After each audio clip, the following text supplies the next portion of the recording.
یا ابوالفضل خدا خیلی رحممون کرد. یا ابوالفضل یا ابوالفضل خیلی خدا رحم کرد. وای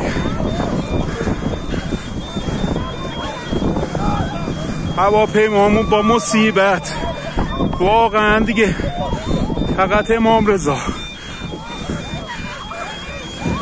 وای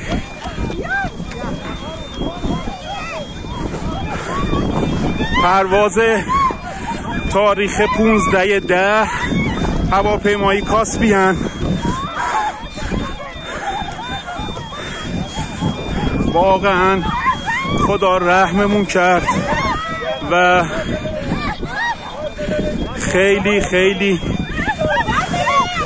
خلبان حرفه‌ای گری کرد و هواپیما را زد به زمین.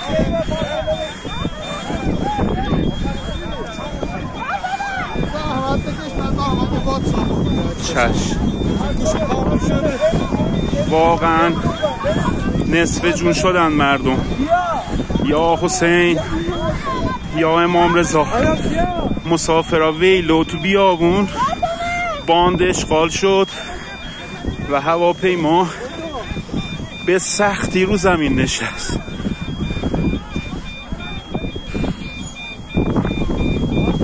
تمام الارمای هواپیما روشن شد و فقط حضرت زهرا عنایتی کرد به ما. یا حسین